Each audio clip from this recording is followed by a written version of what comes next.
Kami dari kelompok 5 akan mempresentasikan proyek kami dari hasil mini riset dan rekayasa di kelompok kami yang berjudul menganalisis peta penyebaran COVID-19 di Kota Binjai, Provinsi Sumatera Utara dengan dosen pengampu Ibu Rohani SPD MSI, mata kuliah kartografi. Adapun nama-nama anggota kelompok 5 yaitu yang pertama Heri Setiawan dengan NIM 320313138. Yang kedua yaitu Jutel Tapia dengan NIM 32031316163. Yang ketiga yaitu Juliana dengan NIM 320313140. Yang keempat yaitu Kanisius Sihotang dengan NIM 3173131019. Kelima yaitu Melisa Srihayu Sinaga dengan NIM 32031313035.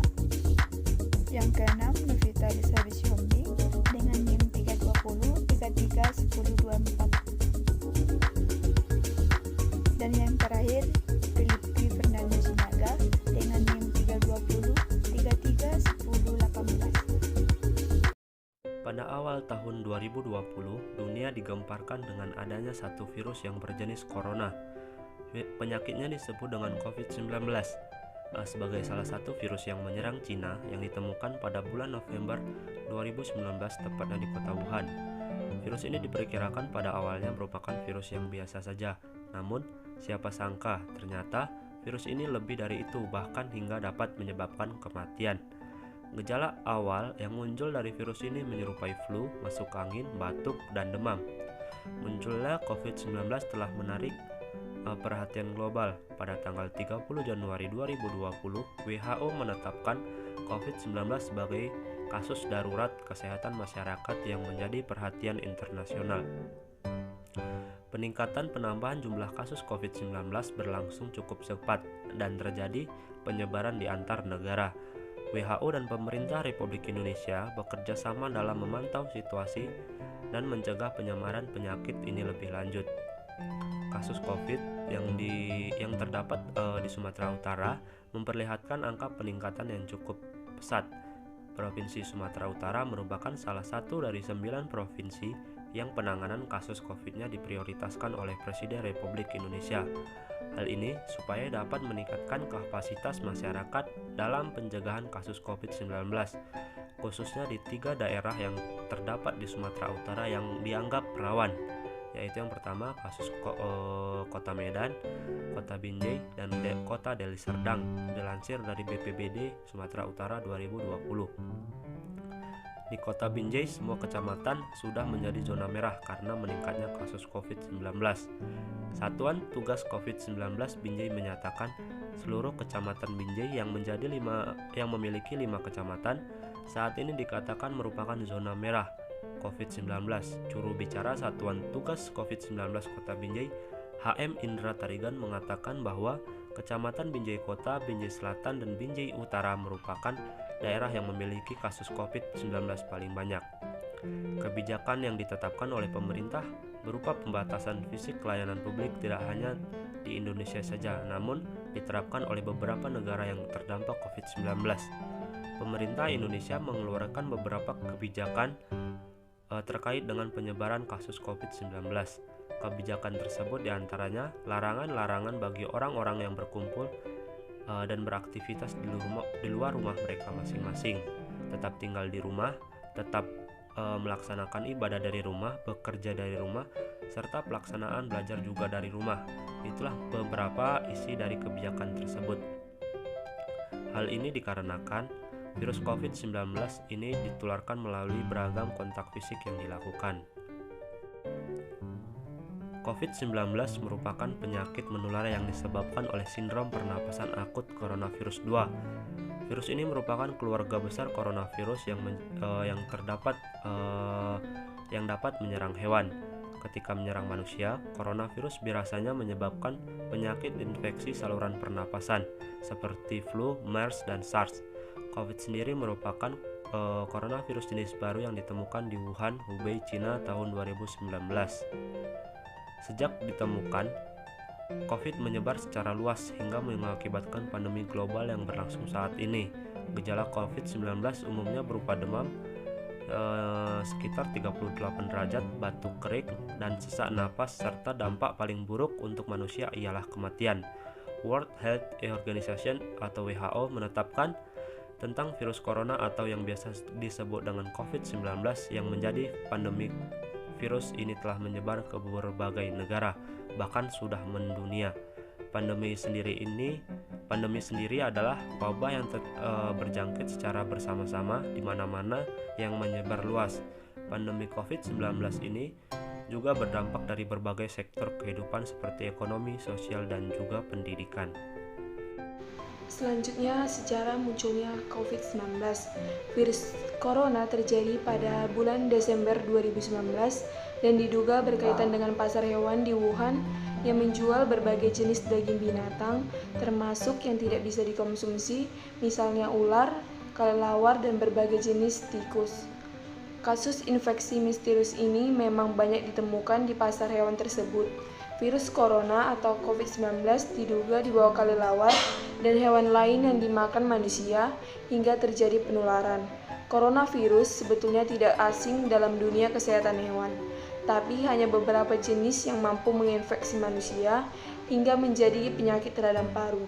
Sebelum COVID-19 mewabah, dunia sempat heboh dengan SARS dan MERS yang juga berkaitan dengan virus corona. Dengan latar belakang tersebut, virus corona bukan kali ini saja membuat warga dunia panik, memiliki gejala yang mirip dengan flu. Virus corona berkembang cepat hingga mengakibatkan infeksi lebih parah dan gagal organ. Infeksi virus corona atau COVID-19 disebabkan oleh coronavirus, yaitu kelompok virus yang menginfeksi sistem pernapasan. Pada sebagian besar, kasus coronavirus hanya menyebabkan infeksi pernapasan ringan sampai sedang, seperti flu. Akan tetapi, virus ini juga bisa menyebabkan infeksi pernapasan berat, seperti pneumonia, Middle East Respiratory Syndrome atau MERS, dan Severe Acute Respiratory Syndrome atau SARS.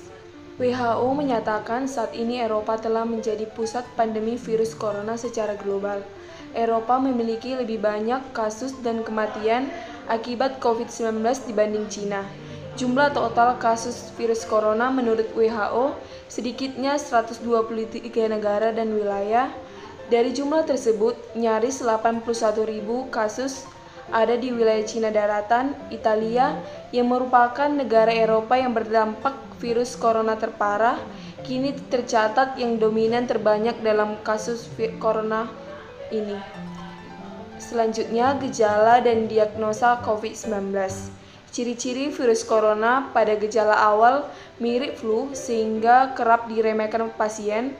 Namun berbeda dengan flu biasa, infeksi virus corona atau COVID-19 berjalan cepat, apalagi pada pasien dengan masalah kesehatan sebelumnya. Gejala ringan kasus infeksi virus corona atau COVID-19 yaitu 1. Batuk, 2. Letih, 3. Sesak napas dan ngilu di seluruh tubuh, 4. Secara umum tidak enak badan. Dan gejala berat kasus virus corona atau COVID-19 ini, yang pertama kesulitan bernapas, yang kedua infeksi pneumonia, yang ketiga sakit di bagian perut, dan yang keempat nafsu makan turun. Yang pertama, jenis penelitian. Penelitian ini menggunakan metode kualitatif studi kasus dengan pengumpulan telaah serta jabaran data sekunder. Telaah dokumen dengan cara mengumpulkan data melalui kepustakaan, baik dari buku-buku, dokumen-dokumen, arsip-arsip, dan lain-lain yang berkaitan dengan fokus penelitian. Dalam hal ini, penulis berusaha mengumpulkan data yang akurat dengan cara studi pustaka. Yang kedua yaitu teknik pengumpulan data. Dalam penelitian kepustakaan, metode yang digunakan untuk mengumpulkan data penelitian berupa data-data kepustakaan yang telah dipilih, dicari, disajikan, dan dianalisis.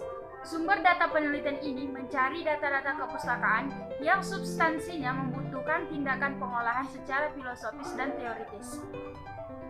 Studi pustaka di sini adalah studi pustaka tanpa diuji secara empirik.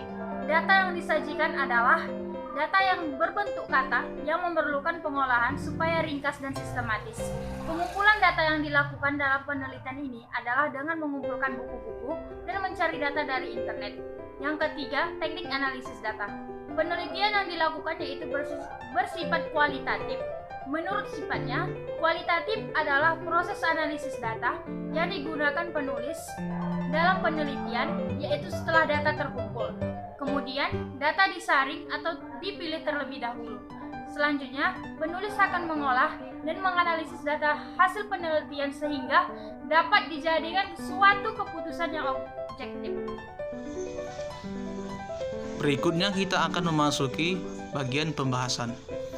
Seperti yang kita ketahui, peta temati adalah peta yang menyajikan patron penggunaan ruangan pada tempat tertentu sesuai dengan tujuan tertentu pula, seperti menggambarkan jumlah kepadatan penduduk di suatu negara, jenis iklim, persebaran jenis tanaman tertentu, data perubahan iklim, dan lain sebagainya. Dalam hal ini, peta temati ini bertujuan menunjukkan bahwasannya tingkat pandemi COVID-19 di Kota Binjai mulai bertambah setiap harinya, yang dibuktikan dalam peta di atas. Berikut data korban virus corona yang kami ambil pada tanggal 16 Mei 2021 yang berada di Kota Binjai dan dibagi berdasarkan kecamatan. Nah, yang pertama itu Kecamatan Binjai Barat. Dilihat dari segi percepatan penanganan. Dalam percepatan penanganan, sedang pemantauan tidak ada, dan dalam percepatan penanganan selesai pemantauan sebanyak 176 orang. Maka perbandingannya lebih besar percepatan penanganan selesai pemantauan. Dilihat dari segi suspek. Di data ini tidak ada orang dirawat. Untuk data yang pulang dan sehat sebanyak 4 orang, dan untuk yang meninggal sebanyak 3 orang. Dilihat dari segi konfirmasi. Dari data yang ditampilkan, sebanyak 12 orang yang dirawat di rumah sakit. Data untuk yang pulang dan yang sehat sebanyak 83 orang, dan yang meninggal sebanyak 10 orang. Yang berikutnya Kecamatan Binjai Kota. Dilihat dari segi percepatan penanganan. Dalam percepatan penanganan sedang pemantauan tidak ada, dan dalam percepatan penanganan selesai pemantauan sebanyak 53 orang. Dari segi suspek, di data ini tidak ada orang yang dirawat. Untuk data yang pulang dan sehat sebanyak 2 orang, dan untuk yang meninggal sebanyak 5 orang.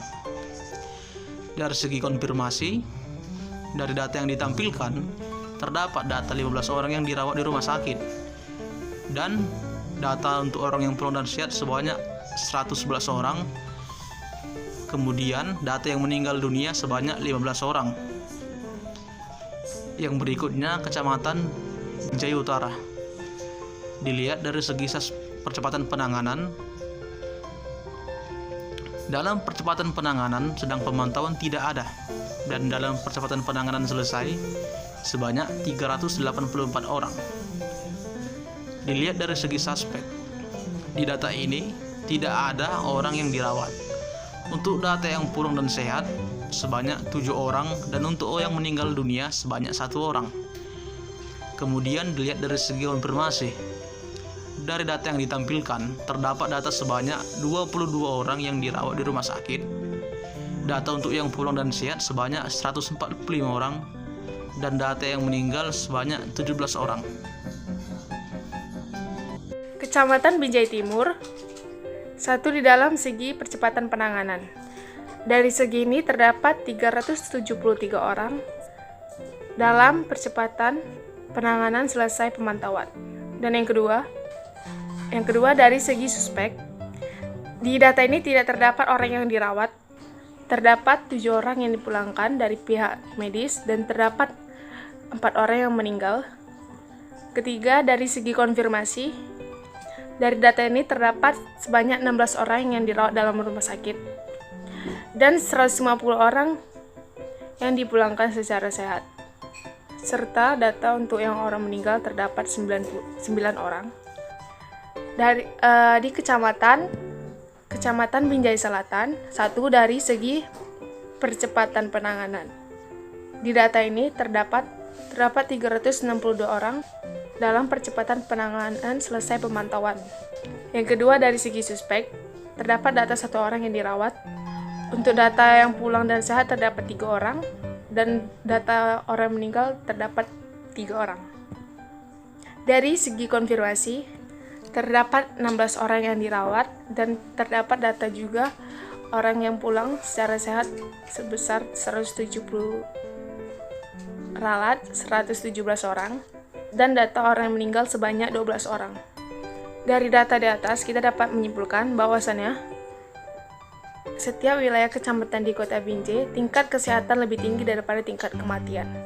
Walaupun tingkat kesehatan lebih tinggi, lebih dominan daripada tingkat kematian, kita harus menjaga kesehatan kita dan mematuhi protokol kesehatan yang telah dibuat pemerintah serta kebijakan-kebijakan lainnya. Hubungan peta tematik terhadap analisis COVID-19 di Binjai dapat membuktikan atau memudahkan kita dalam menemukan peta persebaran COVID-19 di Binjai, sehingga kita bisa dapat berjaga-jaga guna untuk memutuskan rantai penyebaran COVID-19 yang ada di Binjai.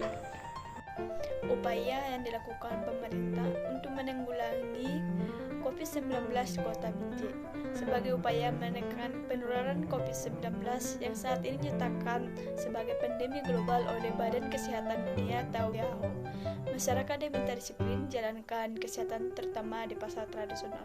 Namun sebaliknya, apabila pencegahan yang dilakukan oleh seluruh masyarakat, petugas kesehatan dan pemerintah daerah atau Pemda di seluruh wilayah Sumatera Utara dengan menekan tingkat keramaian atau menghilangkannya sama sekali akan jauh menurunkan penularan COVID-19. Himbauan terkait protokol kesehatan telah disampaikan kepada masyarakat. Saat ini gerakan tetap di rumah dengan meliburkan sekolah, menutup sementara pusat pembelanjaan atau tempat hiburan, serta melaksanakan kegiatan ibadah di rumah yang telah terlihat di beberapa tempat, termasuk meniadakan kegiatan yang mengundang orang banyak. Khusus untuk warga yang hendak berbelanja makanan, diminta untuk tidak makan di rumah makan tersebut, tetapi lebih baik dibungkus dan dimakan di rumah masing-masing. Hal ini juga untuk menghindari terjadinya keramaian karena aktivitas makan minum di satu tempat tertentu dengan jarak yang berpotensi berdekatan. Adapun upaya yang dilakukan yaitu dengan mengajak setiap individu menjadi agen perubahan terhadap lingkungan sekitarnya.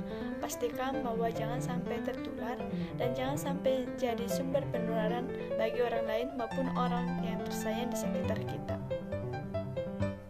Jadi, kesimpulan yang kami dapat, COVID-19 adalah penyakit yang disebabkan oleh novel coronavirus 2019 NCOV. Jenis baru coronavirus yang pada manusia menyebabkan penyakit mulai dari flu hingga penyakit yang lebih serius seperti Middle Age Respiratory Syndrome atau MERS dan sindrom pernapasan akut berat atau Severe Acute Respiratory Syndrome atau SARS. Pada tanggal 11 Februari 2020, World Health Organization atau WHO mengumumkan nama penyakit yang disebabkan 2019 NCOV yaitu Coronavirus Disease COVID-19. Data di atas juga kita dapat mengetahui jumlah orang yang dalam PP selesai pemantauan sebanyak 1.440 orang. Dari segi sampai suspek terdapat yang sehat 24 orang dan meninggal sebanyak 16 orang. Dan dari segi konfirmasi COVID yang dirawat sebanyak 81 orang. Yang sehat 606 orang dan 63 orang meninggal.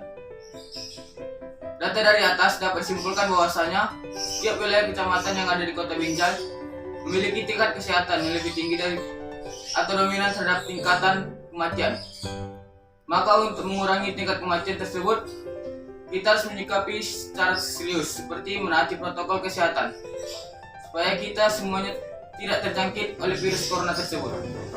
Walaupun tingkat kesehatan istilah dominan, kita juga harus waspada supaya angka kematian tidak ada lagi.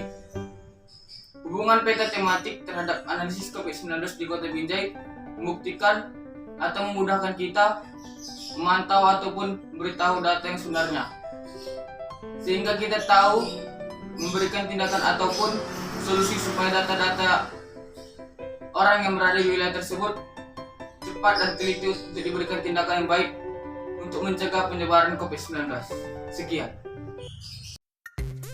Sekianlah hasil presentasi dari mini riset dan KKID kami dari kelompok 5. Apabila ada saran, kritik, dan tutur ucapan yang salah, kami minta maaf.